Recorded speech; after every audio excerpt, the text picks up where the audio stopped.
Hi all, എല്ലാവർക്കും എൻ്റെ വീഡിയോയിലേക്ക് സ്വാഗതം. ഇന്നത്തെ വീഡിയോയിൽ ഞാൻ പറയുന്നത് PSC കോച്ചിങ്ങിന് പോകാതെ എങ്ങനെ നേടിയെടുക്കാം എന്നതാണ്. നമുക്കെല്ലാവർക്കും അറിയാം, ഇന്ന് PSC കോച്ചിങ് സെൻറ്ററിൻ്റെ എണ്ണം വളരെ കൂടുതലാണ്. എല്ലാ ജില്ലകളിലും ഒരുപാട് കോച്ചിങ് സെൻറ്ററുകൾ വരുന്നുണ്ട്. എല്ലാവർക്കും കോച്ചിങ് സെൻറ്ററിൽ പോയി പഠിക്കാൻ സാധിക്കണമെന്നില്ല. അപ്പോൾ കോച്ചിങ് സെൻറ്ററിൽ പോകാൻ സാധിക്കാത്തവർക്ക്, വീട്ടമ്മമാർക്ക്, മറ്റ് ജോലി ചെയ്യുന്നവർക്ക് അല്ലാതെ എങ്ങനെ PSC നേടിയെടുക്കാം, സെൽഫ് സ്റ്റഡി പഠിക്കുന്നവർക്ക് എന്തൊക്കെ PSC ടിപ്സാണ് വേണ്ടത് എന്നാണ് ഇന്നത്തെ വീഡിയോയിൽ ഉൾക്കൊള്ളിച്ചിരിക്കുന്നത്. നിങ്ങൾ PSC കോച്ചിങ്ങിന് പോകുന്നില്ല, നിങ്ങൾ PSC സ്വന്തമായി പഠിക്കുന്നവരാണെങ്കിൽ നിങ്ങൾക്ക് ഈ വീഡിയോ ഉപകാരപ്പെടുമായിരിക്കും. സോ നിങ്ങൾ ഈ വീഡിയോ മുഴുവനായി കാണാൻ ശ്രമിക്കുക. ആദ്യമേ ഒരു റിക്വസ്റ്റ്, നിങ്ങൾ ഇതുവരെ കരിഷ്മ ജിഷീദ് എന്ന ഈ ചാനൽ സബ്സ്ക്രൈബ് ചെയ്തിട്ടില്ലെങ്കിൽ please subscribe and press bell icon.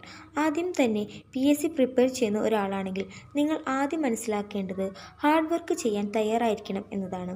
അല്ലാത്ത ഒരാൾക്ക് ഇന്നത്തെ കാലത്ത് PSC നേടിയെടുക്കാൻ വളരെ ബുദ്ധിമുട്ടാണ്. ഇപ്പോൾ നിങ്ങൾ കോച്ചിങ് ക്ലാസ്സിൽ പോകുന്നുണ്ടെന്ന് വിചാരിക്കൂ.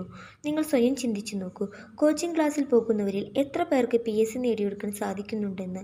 അവിടെ വളരെ കുറഞ്ഞ ശതമാനം പേർ മാത്രമാണ് വിജയം കൈവരിക്കുന്നുള്ളൂ. ആരാണ് ഹാർഡ് വർക്ക് ചെയ്യാൻ തയ്യാറാകുന്നത് അവർക്ക് മാത്രമാണ് വിജയം. അല്ലാതെ വളരെ കുറഞ്ഞ സമയം പഠിച്ച് ഏതെങ്കിലും ഷോർട്ട് കട്ടിലൂടെ നേടിയെടുക്കാൻ പറ്റുന്ന ഒരു കാര്യമല്ല.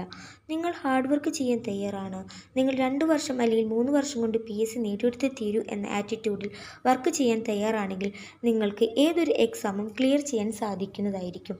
ഏതാണ്ട് PSCയുടെ ഒരു പ്രത്യേകത എന്തെന്നാൽ PSCയുടെ ഏതൊരു എക്സാം വന്നാലും ഓൾമോസ്റ്റ് ഒരു 80 to 90% സിലബസ് ഏകദേശം സെയിം ആയിരിക്കും. അപ്പോൾ 80% പഠിക്കുന്നത് എല്ലാ എക്സാമിനും ഉപയോഗപ്രദമായിരിക്കും. കുറച്ച് ടോപ്പിക്ക് മാത്രമേ വ്യത്യാസം വരുന്നുള്ളൂ. അതുപോലെ ഈ 2 വർഷം കൊണ്ട് പഠിക്കുന്ന സിലബസ് എല്ലാ എക്സാമിനും ഒരുപോലെ ആയതിനാൽ ഡെപ്തായി പഠിക്കാൻ ശ്രമിക്കുക. നിങ്ങളൊരു വീട്ടമ്മയോ പ്രൈവറ്റ് ജോലിക്ക് പോകുന്നവരോ ആണെങ്കിൽ ഉറപ്പായും രാവിലെ 2 മണിക്കൂർ, രാത്രി 3-4 മണിക്കൂർ പഠിക്കാനായി മാറ്റിവെക്കണം.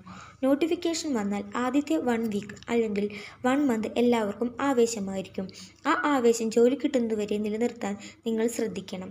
കൺസിസ്റ്റൻസി ആണ് ഏറ്റവും വലിയ കാര്യം. അല്ലാതെ എക്സാം വരുമ്പോൾ മാത്രം കുറച്ചു നേരം പ്രിപ്പയർ ചെയ്യുക, അത് കഴിഞ്ഞ് അടുത്ത എക്സാം വരുമ്പോൾ നോക്കുക എന്ന രീതിയിലാണ് നിങ്ങൾ പഠിക്കുന്നതെങ്കിൽ നിങ്ങൾക്ക് ഒരിക്കലും PSC നേടിയെടുക്കാൻ സാധിക്കുകയില്ല. പിന്നെ അടുത്ത കാര്യം നിങ്ങൾ ശ്രദ്ധിക്കേണ്ടത്, PSCക്ക് ടോപ്പ് റാങ്ക് നേടാൻ English, maths, Malayalam, current affair നന്നായി പഠിച്ചിരിക്കണം.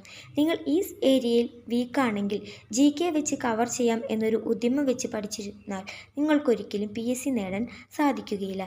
ഡെയിലി 6 മണിക്കൂർ പഠനത്തിന് മാറ്റിവെക്കുകയാണെങ്കിൽ 2 മണിക്കൂർ GKക്കും ഓരോ മണിക്കൂർ വെച്ച് Malayalam, maths, English, current affairs എന്നിവ പഠിച്ചിരിക്കണം. അത് മസ്റ്റാണ്. ഏതൊരു എക്സാമിലും 40% മാർക്ക് ഈ ഏരിയയിൽ നിന്നാണ്. നിങ്ങൾ വ്യക്തമായി പ്രാക്ടീസ് ചെയ്തില്ലെങ്കിൽ ഈ ഏരിയയിൽ നിന്നായിരിക്കും നിങ്ങൾക്ക് ഏറ്റവും കൂടുതൽ നെഗറ്റീവ് മാർക്ക് വരുന്നത്. So maths, English, Malayalam, current affair വ്യക്തമായി ഇമ്പോർട്ടൻസ് കൊടുത്തുകൊണ്ട് പഠിച്ചു തുടങ്ങുക.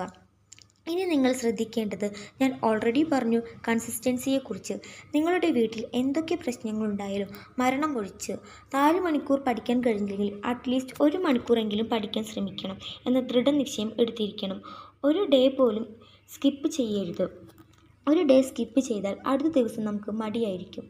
അതുകൊണ്ട് ഒരു ദിവസം പോലും സ്കിപ്പ് ചെയ്യാതിരിക്കാൻ ശ്രദ്ധിക്കണം. ഇത് വളരെയധികം എഫക്റ്റീവ് ചെയ്താൽ നിങ്ങൾക്ക് PSC എളുപ്പത്തിൽ തന്നെ നേടിയെടുക്കാൻ സാധിക്കും. അടുത്ത വീഡിയോ വരുന്നതുവരെ നന്ദി, നമസ്കാരം.